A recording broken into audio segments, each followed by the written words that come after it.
शांति। तो एक सुंदर सी जीवन की यात्रा, नई सोच पर हम चल रहे हैं, जिसे आने वाला भविष्य अवश्य ही हमारा बहुत सुंदर होने वाला है। तो आज हम कल की ही बात को आगे ले जाएंगे। Law of Karma. बहुत सारे हमारे जीवन में क्वेश्चंस होते हैं कि हमारे साथ ही ऐसा क्यों होता है, और वैसे भी साइंस के सिद्धांत के अनुसार भी हम जानते हैं कि जो हम देते हैं वही हमारे लाइफ में रिटर्न होकर आता है। इसीलिए हमें अपने एक एक थॉट, एक एक वर्ड, एक एक एक्शन, इसको कॉन्शियसली ऑब्जर्व करना है। क्योंकि आज की जो हमारी लाइफ है, that is due to my thought, my words, my actions. जो मैंने इस यूनिवर्स को दिया, किसी पर्सन को दिया, कॉन्शियसली, अनकॉन्शियसली, सबकॉन्शियस माइंड से जो भी मैंने ट्रांसफर किया और जो भी अभी मैं प्रोड्यूस कर रही हूं एट प्रेजेंट भी, वो रिटर्न मिलने वाला है। तो ये लाइफ का सिद्धांत जानना बहुत जरूरी है। और बहुत सारे स्टोरीज आपने सुनी होंगी। एक छोटी सी ही घटना से हम शुरू करते हैं। एक लेडी थी, वो एक व्यक्ति को, बूढ़ा व्यक्ति था, तो रोज उसको एक रोटी बनाकर अपने दरवाजे के सामने रख देती थी और वो उसको खाता था, रोज ले जाके खा लेता था। लेकिन कभी उसको थैंक्स नहीं बोलता था और हमेशा कहता था कि जो जो अच्छा करेगा उसको अच्छा मिलेगा और बुरा उसके साथ ही रहे। रोज ही वो बोलता था। तो एक दिन उस लेडी को बहुत गुस्सा आया। उसने कहा, अरे मैं रोज इसके लिए स्पेशल बनाती हूँ, कभी आज तक इतने सालों से 10 साल से खिला रही हूँ, इसने कभी मुझे थैंक्स नहीं बोला। और व्यक्ति की जैसी आदत है, कभी तमो प्रधान परिस्थिति के प्रभाव से गुस्सा भी आ जाता है। तो उसने क्या किया कि उसने एक रोटी बनाई और उसमें उस दिन चूहे वाली जो मार की दवाई डाल दी। ओके, आज तो मैं इसको यही दूंगी। कभी एक शब्द उसने कभी मुझे थैंक्स तक नहीं बोला।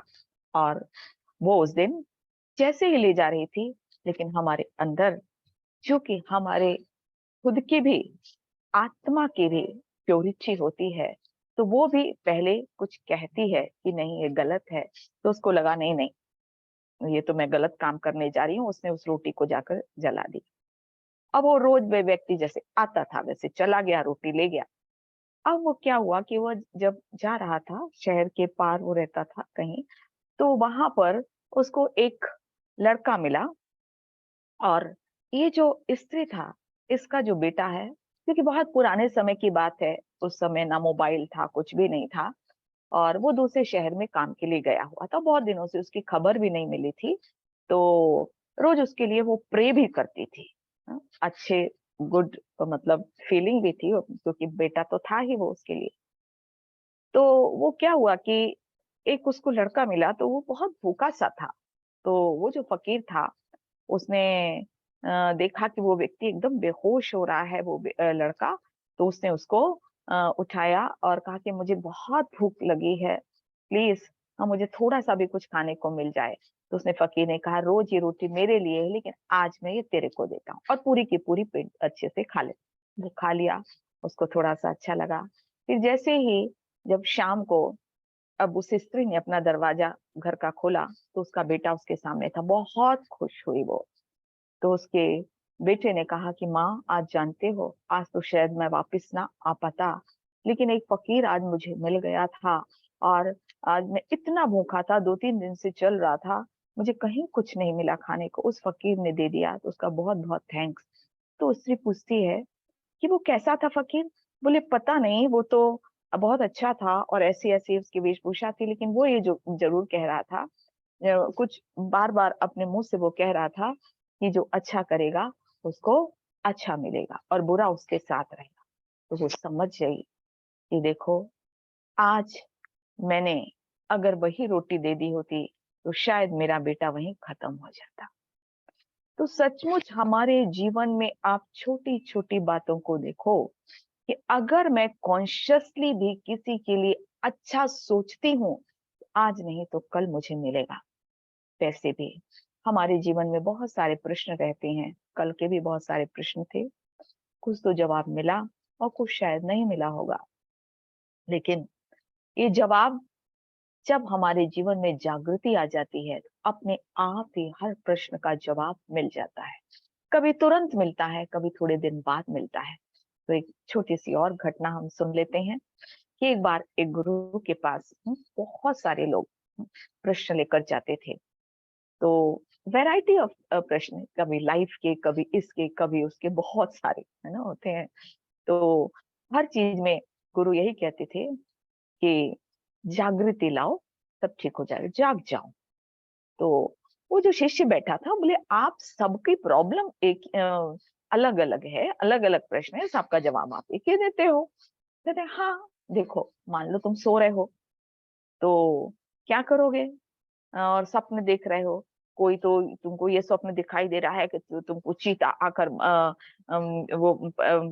मतलब घबरा रहे हो तुम उससे, तुम्हारे पीछे दौड़ रहा है, किसी को सांप दिखाई दे रहा है, किसी को कुछ दिखाई दे रहा है, तो सबका जवाब क्या दोगे तुम? सोते में सपन देख रहे हो, सबको क्या कहोगे? कहेगा, यही कहूंगा कि जाग जाओ, स्वप्न ठीक हो जाएगा। इसी प्रकार हमारा जीवन है। अगर सचमुच हमारे अंदर आत्म जागृति आ जाती है, परमात्मा से कनेक्शन हो जाता है, हमारी इंट्यूटिव क्वालिटी बढ़ जाती है, बहुत सारे क्वेश्चंस का जवाब तो अपने आप ही मिल जाता है। ये एनर्जी का सिद्धांत अपने आप ही हमें अपने जीवन में फेल होने। तो इसलिए जो हमने कल सुना, कि संसार एक साइकिल है और हर चीज की, जैसे कि वृक्षों की भी आपने साइकिल सुना, डेज नाइट इसकी भी साइकिल होती है। इसी प्रकार एक ही जन्म में भी हमारा बचपन भी रहता है, युवा भी रहता है ना, और जवानी बुढ़ापा, ये हम एक ही जन्म में अपने साइकिल को देखते हैं कि किस तरह से एनर्जी लेवल हमारी चेंज होती है। एक बात और ध्यान रखना जरूरी है, आज चूंकि हम कर्मिक फिलॉसफी को देख रहे हैं, तो कर्मिक फिलॉसफी को जानना इसलिए जरूरी है कि जब हम अपने घर में, परम धाम में फुल पोटेंशियल एनर्जी के साथ रहते हैं, लेकिन ये संसार एक ड्रामा है। इस ड्रामा में भगवान, ईश्वर, अल्लाह जो खुद नहीं आता, लेकिन हमको भेजता है इस संसार में खेल खेलने की। जाओ, वहां बेटे बोर होते हो ना, बस वहां तो शरीर नहीं है, तो खेल कहाँ खेलोगे? खेल तो इस संसार में खेलना पड़ेगा ना, जाओ। तो अपने अपने समय के अनुसार हम आते हैं, लेकिन एक बार जब हम आ जाते हैं तो वापस नहीं जा सकते। जैसे आप देख रहे हो, सतयुग में जब हम आए तो भी लास्ट में, फिर त्रेता में आए तो भी लास्ट तक रहेंगे, और फिर द्वापर में आए तो भी लास्ट तक रहेंगे, कलयुग में आए तो भी लास्ट तक रहेंगे। मतलब जब हम आते हैं तो फुल पोटेंशियल एनर्जी, जितना जितना हम इस साइकिल में चलते जाते हैं वो काइनेटिक एनर्जी में चेंज होती है, हमारी एनर्जी कम होती जाती है। उसकी निशानी क्या है? उसकी निशानी यही है कि देवी देवताएं जो कि जब फुल पोटेंशियल एनर्जी के साथ इस धरा पर आते हैं तो उनकी क्वालिटी लाइक गॉड रहती, इसलिए कहते हैं भगवान श्री कृष्ण, भगवान श्री राम। कभी आपने उनको स्वेटर पहने हुए देखा? कभी नहीं। कोई इंजेक्शन लगाते हुए देखा? कभी नहीं। क्योंकि उसकी निशानी है कि फुल पोटेंशियल एनर्जी है, तो ना उनको तन की बीमारी, ना उनको मन की बीमारी, और प्रकृति में भी फुल एनर्जी है उस समय। वो प्रकृति भी सत्व प्रधान है, तो वो भी वहां पर चांदनी रात होती है। ऐसा नहीं कि कभी भी आंधी, कभी भी बरसात, ऐसा वहां पर नहीं होता। तो ये साइन है। इसीलिए कहा जाता है कि हम जब सतयुग में देवी देवता थे, धीरे धीरे अपनी एनर्जी खोते हुए आज सबसे ज्यादा हेल्थ प्रॉब्लम, मेंटल प्रॉब्लम हो रही है। अस्पताल दिन पर दिन बढ़ते जा रहे हैं और बीमारी नई पर नई दिन आती जा रही। जब हम एमडी कर रहे थे उस समय 1986 में पहला केस एड्स का आया था, और आज तो देखो हमारे पास ही कितने पेशेंट आ जाते हैं। नाम सुना था हमने, सिर्फ एग्जाम में थोड़ा बहुत आता था तो उसको पढ़ लिया था कि क्या होता, लेकिन कभी पेशेंट नहीं देखा था। इसी प्रकार ये जो अभी हम सबके सामने कोविड आया, ये क्या है? ये निशानी है कि सब हमारी एनर्जी कम होती जा रही है, इसलिए प्रॉब्लम बढ़ती जा रही है। लेकिन सिद्धांत है इस एनर्जी को चेंज कैसे करें। ये एकदम 000 बैटरी बिल्कुल डिस्चार्ज हो रही है, उसको चार्ज कौन करे? तो ये भी सिद्धांत है ऊर्जा का, कि जब भी कोई क्लोज्ड सर्किट में जो भी हम सारी आत्माएं जब इसमें आ गई हैं, चाहे वो देवात्मा हो, चाहे वो महात्मा हो, चाहे वो धर्मात्मा हो, इस क्लोज सर्किट में हर आत्मा को अपनी एनर्जी लूज करनी ही पड़ेगी। तो इसको अगर फिर से हमको चार्ज होना है तो इस क्लोज सर्किट से बाहर कोई एनर्जी होनी चाहिए जो इसमें आए, इसमें प्रवेश करे और फिर इस साइकिल को चार्ज करे। तो कलयुग अंत तक हमारी energy down down down down होती रहती है, क्योंकि उस समय तक धर्म स्थापक आत्माएं आती हैं। वो धर्म स्थापक आत्माएं, चाहे सबसे पहले इब्राहिम, महात्मा बुद्ध, क्राइस्ट, फिर उसके बाद संन्यास धर्म, आदि शंकराचार्य, और फिर सिख धर्म, ये लास्ट आया। ये तो धीरे धीरे आप सुनोगे, इसको हम डिटेल में नहीं जाएंगे।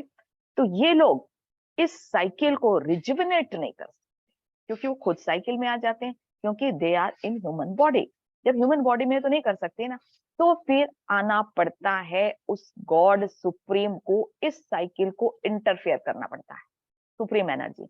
और इसको कहते हैं कॉन्फ्लुएंस एज। तो कॉन्फ्लुएंस एज कलयुग से सतयुग में आ जाता है। इसलिए आपने सबने सुना होगा कलयुग के बाद सतयुग तो आता, लेकिन कैसे आता है? जब तक वो इस साइकिल में ना आए और इस साइकिल को चार्ज ना करे। तो ये साइकिल चार्ज होने के लिए परमात्मा को, भगवान को, ईश्वर को आना पड़ता है, और यही उसका रोल है।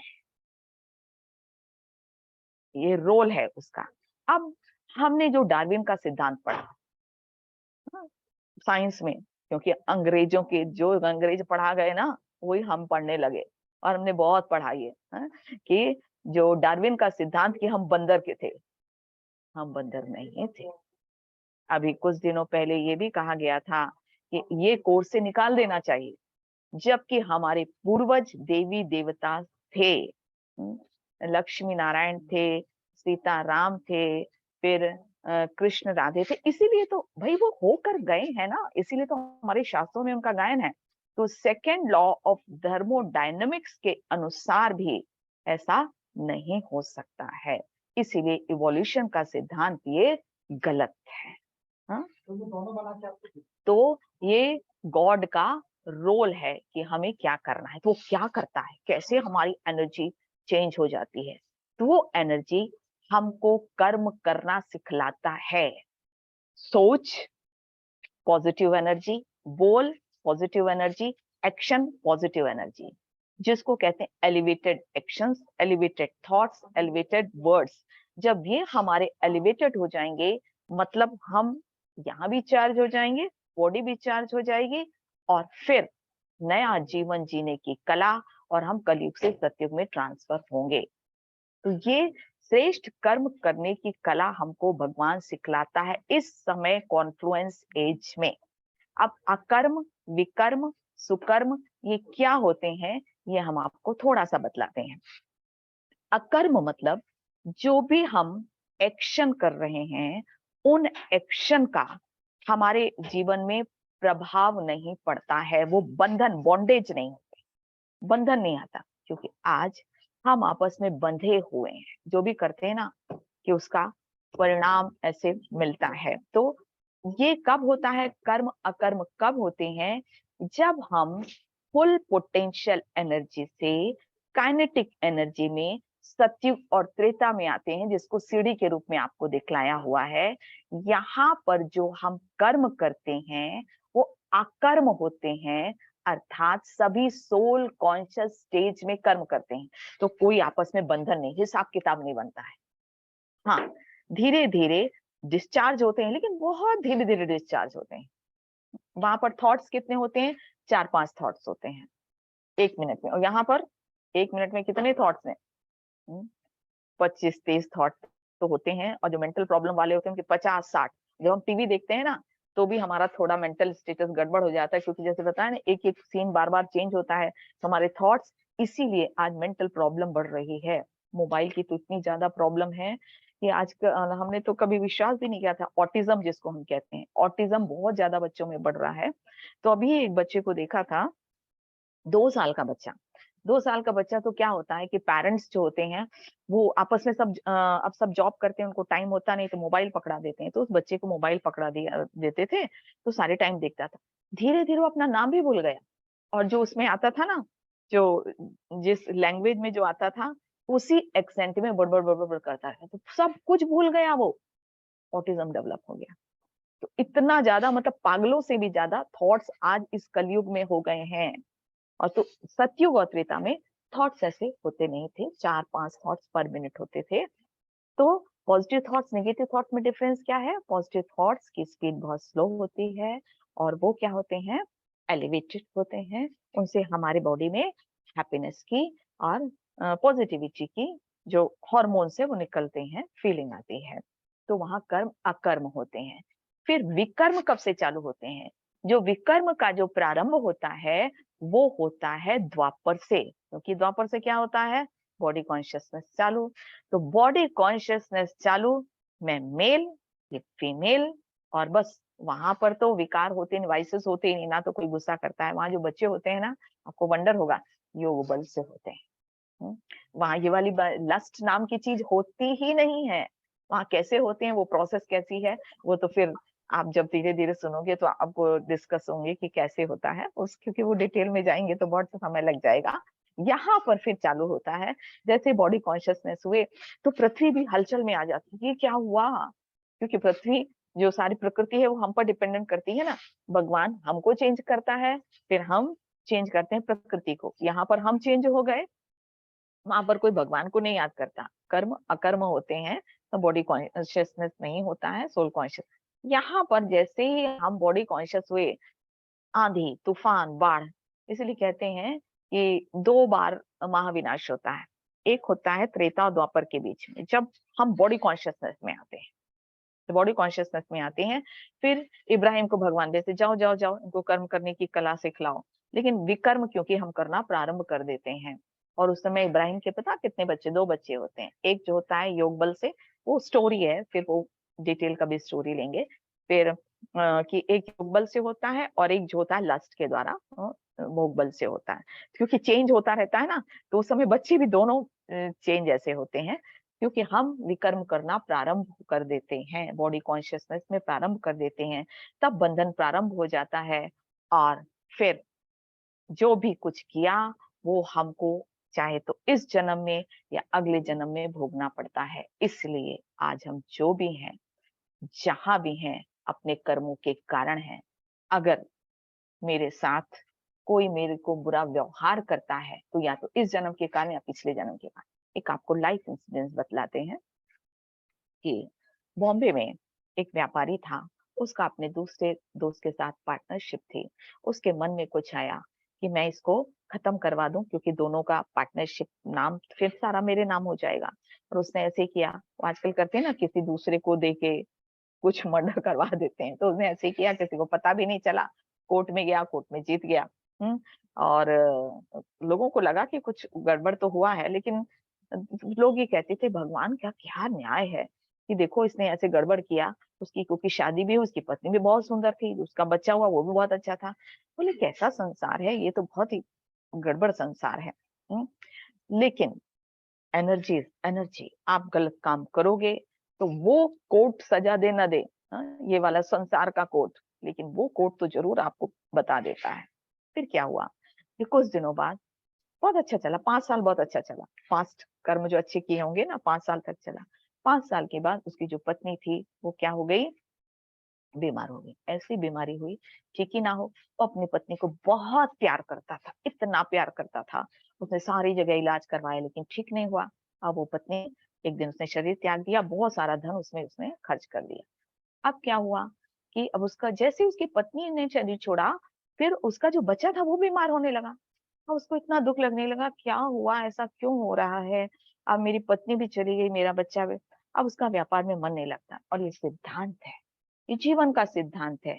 अगर हम गलत काम करते हैं तो हमारे जो सबऑर्डिनेट है वो भी गलत काम करने लगते। एवरीथिंग इज एनर्जी, उन पे भी वो एनर्जी पहुंच जाती है, उनको भी मोटिवेशन होता है, गलत काम करो, ये भी धन सारा ले लो। उसको बहुत नुकसान होने लगा। एक दिन लास्ट, वो डेथ बेड पर था, उसको भी ल्यूकीमिया हो गया था, ठीक नहीं हुआ, बहुत सारा उसने ट्रीटमेंट किया। लोग तो ठीक भी हो जाते हैं लेकिन वो ठीक नहीं हुआ। और तो वो एक दिन रो रहा था कि क्या हुआ, मेरा तो सारा परिवार खत्म हो रहा है। तो बेटा कहता है, बेटा पापा, आप जानते हो मैं कौन हूँ? तो और जोर जोर से रोने लगा। तुम मेरे बेटे हो और कौन हो, ऐसी बात क्यों करते हो, देखो तुम्हारी माँ भी चली गई। पापा, मेरी आंखों में देखो मैं कौन हूँ। फिर और जोर जोर से रोने लगा। बेटा ऐसे क्यों बात कर रहे हो? पापा, मैं आपका वही, आपका पुराना दोस्त हूँ जिसका आपने मर्डर करवाया था। और शरीर त्याग दी। मतलब आया, बच्चा बना, अटैचमेंट, दुख, अटैचमेंट। सबसे ज्यादा माँ बाप का बच्चे से मोह होता, अटैचमेंट भी किया और उसके बाद क्या हुआ, चला भी गया, अपना धन लेकर भी चला गया। यही है जीवन। इसीलिए अगर हमारे जीवन में कोई क्वेश्चंस हैं तो कुछ पास्ट बर्थ से ही रिलेटेड हैं, क्योंकि ये बात तो पक्की आप समझ गए होंगे कि एक बार जब सोल यहाँ आ जाती है तो अंत तक अपना बंधन, हिसाब किताब चुकतू करती रहती है। लेकिन लकी हम ये हैं कि अब कलयुग तक तो हम आए, लेकिन कलयुग के तक तो हमें विकर्म करते आए, क्योंकि जो धर्म स्थापक आत्माएं आई उन्होंने अच्छी बातें सुनाई, लेकिन हमको वो पावर नहीं दी कि हमने पाप कर्म जो अभी तक जाने अनजाने में किए, हमने भी किए, आपने भी किए, हमें भी नहीं याद है, आपको भी नहीं याद है। लेकिन जो हमको कर्मिक अकाउंट, चाहे बीमारी के रूप में आ रहा है, चाहे रिलेशनशिप के रूप में आ रहा है, दिस इज ऑल कर्मिक अकाउंट। तो इस अकाउंट को ठीक करने के लिए, अपनी बैलेंस शीट को ठीक करने के लिए हमें क्या करना पड़ेगा? श्रेष्ठ कर्म तो कौन सिखलाए? वो आता है इस कॉन्फ्लुएंस एज में गॉड। यही गॉड का रोल है इस सृष्टि चक्र पर। वो कैसे आता है ये तो फिर हम आगे सुनेंगे, लेकिन अभी कर्म की ही बात, कैसे आता है और वही आकर हमको श्रेष्ठ कर्म करने की कला सिखलाता है। कैसे चेंज कर सकते हैं? डेली डेली डेली यहाँ पर हथौड़े मारेंगे तो कभी ना कभी तो ये जो है ना, ये मूर्ति बन ही जाएगी। पत्थर को जब क्या ना, पत्थर बुद्धि पारस बुद्धि बन जाएगी। तो पत्थर को कैसे बनाया जाता है? देवी देवताओं की मूर्ति कैसे, जितना जितना हथौड़े मारो, जितना उतना वो सुंदर बनती जाती है।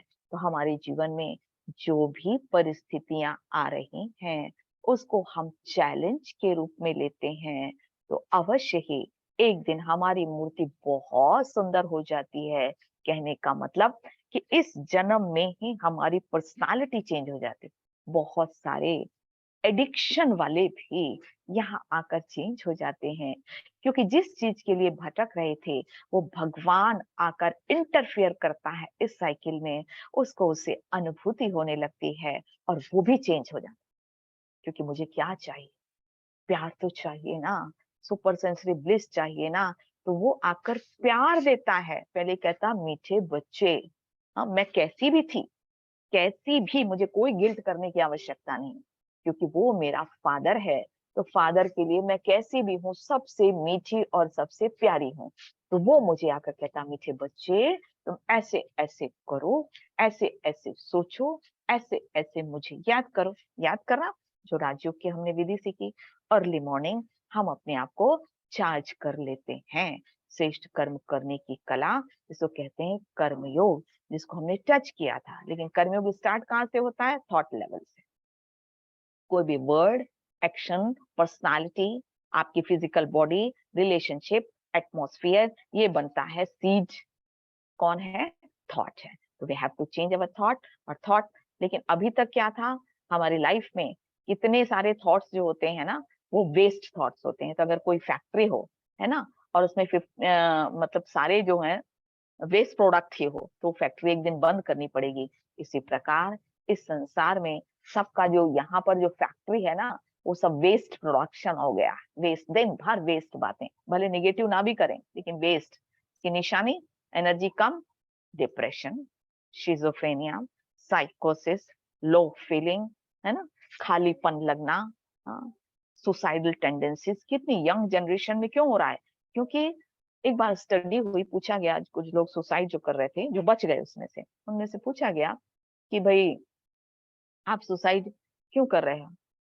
तो बोले पता नहीं, what is the purpose of life, हमें पता नहीं, हम क्यों हैं हमें पता ही नहीं, तो हमें बहुत खालीपन लगता है। तो अधिकतर लोगों ने ये जवाब दिया। तो सोचो, तो 95% जब वेस्ट प्रोडक्शन होगा तो यही होगा ना कि अरे कुछ समझ ही नहीं है। लेकिन अब हमें पता चला, वाओ, मेरा जीवन तो वंडरफुल है, मुझे इस जन्म में ही, इस शरीर में रहते हुए ही भगवान मिला, उसका डायरेक्शन मिला। हाँ, कभी कभी ऐसा लगता है ना, जैसे कि हम एक्शन कर्म अच्छे कर रहे हैं लेकिन हमको फल अच्छा नहीं मिल रहा है, तो पता चला ना पास्ट बर्थ का आ रहा है। लेकिन हमेशा पास्ट बर्थ को भी हम सेटल कर सकते हैं। कैसे कर सकते हैं? क्योंकि योग में रहकर कर्म कर सकते हैं। तो आपको जो भी मिले, बस सुबह से शाम तक मैं थॉट, दूसरों को कैसे सुख दूं, दूसरों को कैसे अच्छे से बोलूं, दूसरों को कैसे कर्मों से सुख दूं, छोटे छोटे एक्शंस आप देखोगे। एक मुझे छोटी सी बात याद आ रही है। एक व्यक्ति था, उसने बहुत अच्छी कंपैशन पर एक किताब लिखी, बहुत सुंदर एक बुक लिखी उसने। अब उसके पास पैसे थे नहीं, तो उसके दोस्त ने दिए, और दोस्त ने उसे कहा कि लो, ये तुम इसको प्रिंट करवा लो। जब वो जा ही रहा था तो एक रास्ते में एक व्यक्ति मिला, और उसने अपने वो भी उसका एक फ्रेंड था पुराना, उसको बहुत ज्यादा कुछ जरूरत थी, और पैसों की इतनी ज्यादा जरूरत थी, उसके लाइफ में कुछ ऐसी प्रॉब्लम आ गई थी कि उसके बिना उसको चलता नहीं। और तो अब उससे किससे मांगता? तो उसके पास जो पैसे थे ना, उसके पास खाने की भी प्रॉब्लम हो रही थी, तो उसने क्या किया कि उसको वो अपने पैसे दे दिए, वापस आ गया। तो उसी दोस्त ने कहा, मैंने तो तुमको प्रिंट के लिए दिया था, तुमने क्यों दिया? बोले पता नहीं, मुझसे तो नहीं रहा गया और मैंने उसको दे दिया। फिर उसके बाद चलो, एक दूसरे दोस्त ने उसको दिया, जा अब तू जाके प्रिंट करा ले। गया, फिर ऐसा ही एक जरूरतमंद व्यक्ति फिर वहां आ गया, और उसने वो फिर उसको दे दिया। तो वो फिर वो दोस्त भी गुस्सा हुआ, तुम तो यही काम करते हो। कुछ दिनों बाद, 2-4 साल बाद, फिर उसके पास पैसे इकट्ठे हुए। जब प्रिंट कराने गया, तो फिर उसने जब प्रिंट कराया, और उसमें उसने लिखा कि this is the third edition. तो जो कंपैशन जो उसने लिखा था, 2 बार तो प्रैक्टिकल उसने किया, अर्थात मेरा जीवन प्रैक्टिकल होना चाहिए। आप सुबह से शाम तक खुशी देकर देखो, आपके सारे पास्ट के जो अकाउंट हैं सेटल हो जाएंगे। एक इससे, और दूसरा, सुबह शाम जब आप मेडिटेशन करोगे, उनकी बातों को फॉलो करोगे, तो आपका योग में रहकर कर्म करोगे, तो आपका अकाउंट श्रेष्ठ हो जाएगा। और जिसको कहते हैं श्रेष्ठ कर्म करने की कला, तो ये सुंदर कला हम जीवन में सीखते हैं। अवश्य ही टाइम फैक्टर लग सकता है, लेकिन अब हमने बीज, एज यू सो, जो आप बोगे वही आप मिलेगा। तो हम अब अच्छे बीज बो रहे हैं, तो हमें इस जन्म में भी अच्छा मिलने लगता है, फल भी अच्छा मिलेगा ही। तो ये जीवन का सिद्धांत है। Past is past, present is gift for me, इसीलिए कहते हैं ये आपको गिफ्ट मिली है, कॉन्फ्लुएंस एज। आप इस टाइम फैक्टर से भी पार जा सकते हैं। आप बहुत फास्ट अपने कर्मिक अकाउंट सेटल करके जीवन में खुशियों को अट्रैक्ट कर सकते हैं, क्योंकि positivity, positive thoughts, positive words, positive action positivity को अट्रैक्ट करते हैं। This is law of attraction, यही तो लॉ ऑफ अट्रैक्शन। आप पॉजिटिव सोचोगे तो पॉजिटिव अट्रैक्ट होगा। इसीलिए कहते हैं ना कई लोग, हमारे साथ हमेशा बुरा क्यों होता है? क्यों? क्योंकि आपका जो फोकस है वो निगेटिव की ओर है, कहीं मैं फेल ना हो जाऊं। अब इतने सारे लोग जैसे होते हैं ना, मान लीजिए अभी सब जगह लोगों को निकाल रहे हैं, सारी कंपनी से बड़े बड़े निकाल रहे हैं, आप देखोगे सब जगह। तो अगर डर है मुझे कहीं निकाल ना दिया जाए, तो वो अट्रैक्शन लॉ ऑफ अट्रैक्शन चालू होगा। कहीं भी आप जाओगे फट से वही एक्शन। इसीलिए, और अगर निकाला भी जाए उस समय भी अगर आप पॉजिटिव सोचते हो, नहीं, इससे तो कई लोग अपना स्टार्टअप चालू कर देते हैं। उसके लिए चैलेंज, मतलब एवरीथिंग इज हियर। ये कर्मा है, जो थॉट है हमारे कर्मा है। तो हम सोल कॉन्शियस स्टेज में करें, अंडर अम्ब्रेला ऑफ गॉड करें, जो भी रिजल्ट मिले वो सरेंडर करने की, जो हुआ अच्छा, जो भी आया ना, उसे मैं उसको चैलेंज के रूप में लूं, क्योंकि गॉड मेरे साथ है। हाँ, भोजन का भी जरूर असर होता है। भोजन हमें एक पॉजिटिव एनर्जी हमारे लाइफ में लाता है। अगर हम नॉन वेज लेते हैं, मतलब है कि नेगेटिव हम अपने बॉडी में डाल रहे हैं, अपने उसको कब्र बना रहे हैं। जब कब्र बना रहे हैं तो फिर हमारा जीवन भी कब्र के समान ही होगा। इसीलिए, और इन सब चीजों से हमें दूर रहना है, ये तो एक नेगेटिव एनर्जी है। अब हम, ठीक है, ये तो एसेंस में बताया। अब परमात्मा कैसे आकर सुनाता है? हाँ, तो यदा यदा हि धर्मस्य ग्लानिर्भवति भारत अभ्युत्थानम अधर्मस्य तदात्मानं सृजाम्यहम्। मैं आता हूँ, इंटरफेयर करता हूँ साइकिल में, मेरा जन्म भी नहीं होता है, और मैं लाइट तुमको सुना भी जाता हूँ, और पोटेंशियल एनर्जी के साथ अपनी मेंटेन रखता हूँ। मैं काइनेटिक में नहीं आता, कभी देह धारण नहीं करता हूँ। तो ये है, शॉर्ट में हमने आपको बतलाया। अब हम थोड़ा सा मेडिटेशन कर लें, जो टाइम है, और फिर क्वेश्चन आंसर तो हम अभी मिलते रहेंगे। तो उन्होंने बताया ना, जागृति, जागो जागो जागो, नींद से जागो, बस जवाब अपने आप मिल जाएगा। तो ये हम नींद में थे, अज्ञान नींद में थे, हम भी जागे, अब हम आपको जगा रहे हैं। धीरे धीरे सारे क्वेश्चंस का आंसर आपको मिल जाएगा। तो कल हम आगे लेंगे। 10 मिनट है ना, जितना समय बचा है, 5 या 10 मिनट, बीच में बंद भी हो जाएगा। तो हम चलते हैं सुंदर सी यात्रा पर, ठीक है।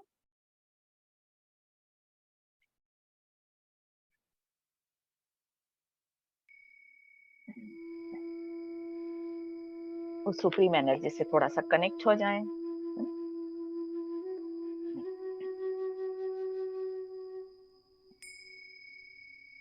ओम शांति।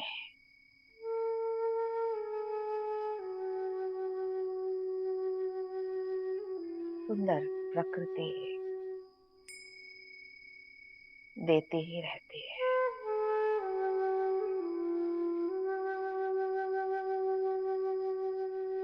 आज मैंने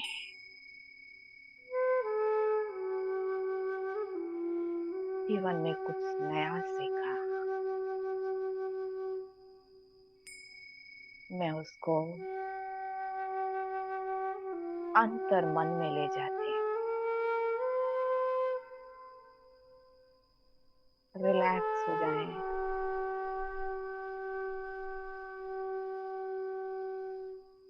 सांसों पर अपना ध्यान दें।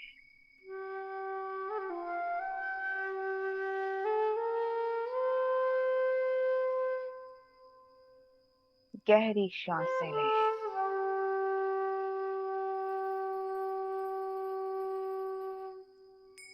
हर सांस के साथ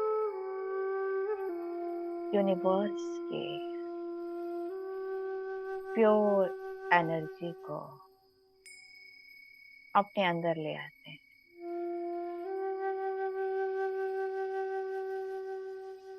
हर श्वास के साथ, और हर श्वास छोड़ने के साथ निगेटिविटी, प्रॉब्लम्स, टेंशन,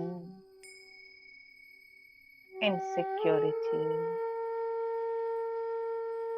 बाहर निकालते हैं।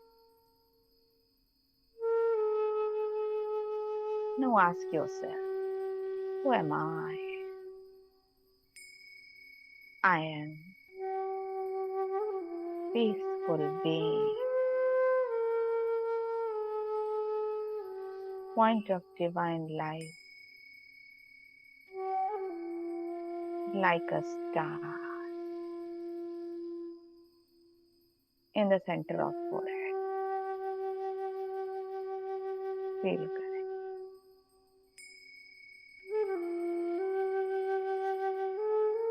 ये देह अलग,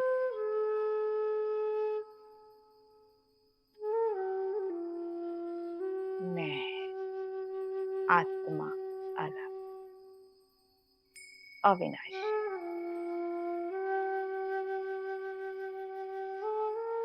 मेरा मूल स्वरूप प्योर है, लाभफुल है, पावरफुल है। मुझे जागृति आ गई।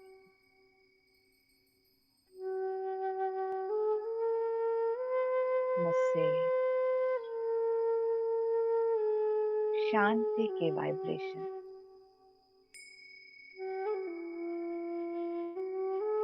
निकल कर मेरे शरीर में फैल रहे हैं। मेरा शरीर शांत, प्योर, थॉट्स कम हो रहे हैं।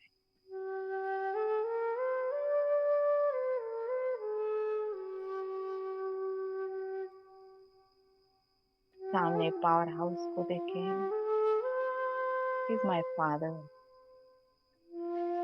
Supreme surgeon.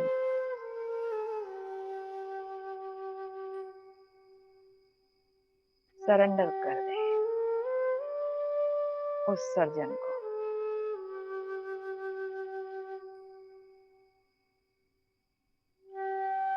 शांति की असीम किरण जो बाबा से मुझ पर आ रही है,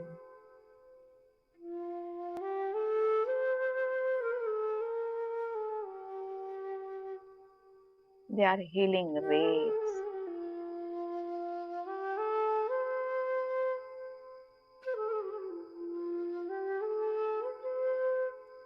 मैं हील हो रही, फील करें। आप इस शांति में स्नान कर रहे हैं।